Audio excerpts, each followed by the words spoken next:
नमस्कार दोस्तों, स्वागत है आपका हमारे YouTube channel Saraswati classes short hand में। आज की डिक्टेशन प्रारंभ करते हैं। अगर अभी तक आपने चैनल सब्सक्राइब नहीं किया है तो चैनल को सब्सक्राइब करें और डिक्टेशन से संबंधित जो PDF है वो आपको हमारे टेलीग्राम चैनल पे मिल जाएगा, जिसका लिंक मिलेगा आपको डिस्क्रिप्शन बॉक्स में। तो आइए स्टार्ट करते हैं आज की डिक्टेशन 80 शब्द प्रति मिनट की गति से। स्टार्ट।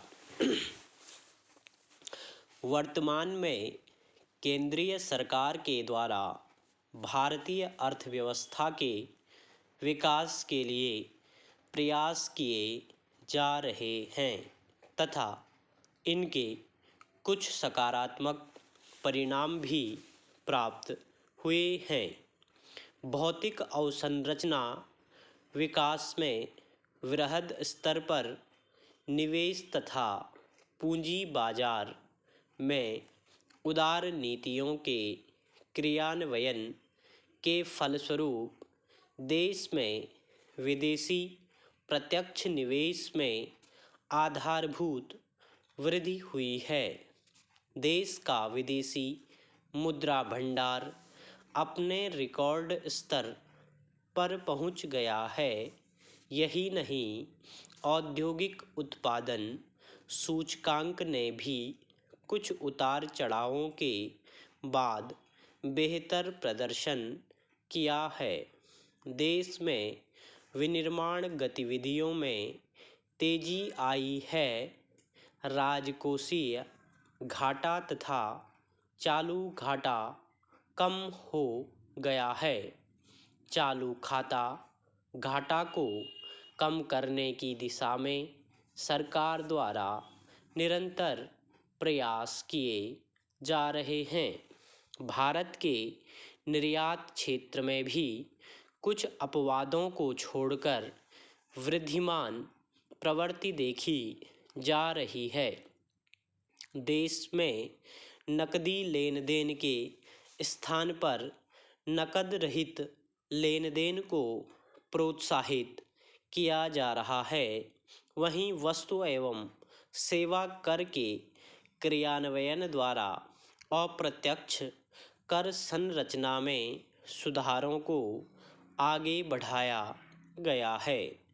सब्सिडी पर निर्भरता को कम करने हेतु लोगों को प्रेरित करना, प्रधानमंत्री जन धन योजना के द्वारा सामाजिक समावेशन का दायरा बढ़ाना तथा छोटे एवं मध्यम उद्योगों को प्रोत्साहित करने हेतु विभिन्न योजनाओं का क्रियान्वयन देश के आर्थिक विकास हेतु उठाए गए कदमों में शामिल है। Zero defect, zero effect, startup India, make in India, मुद्रा योजना इत्यादि देश में औद्योगिक विकास को गति देने हेतु संचालित की जा रही है।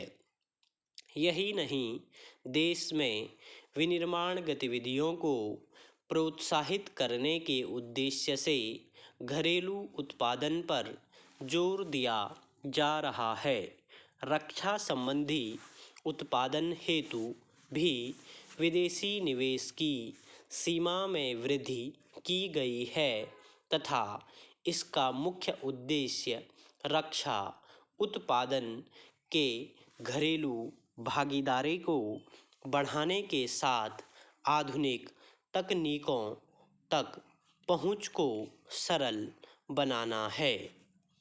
ये सभी उपाय भारतीय अर्थव्यवस्था को विकास के पथ पर अग्रसर करते हैं तथा यह भी देखा जा रहा है कि भारतीय अर्थव्यवस्था में दुनिया का भरोसा बढ़ा है। विकास एक व्यापक अवधारणा है। यही कारण है कि विकास का विषय बहस का मुद्दा बना रहता है। 1950 के दशक से आज तक भारतीय अर्थव्यवस्था ने वैश्विक स्तर पर विकास के अनेक प्रतिमान हासिल किए हैं, किंतु चिंता का विषय यह है कि यह विकास सर्व समावेशी नहीं हो सकता। स्टॉप।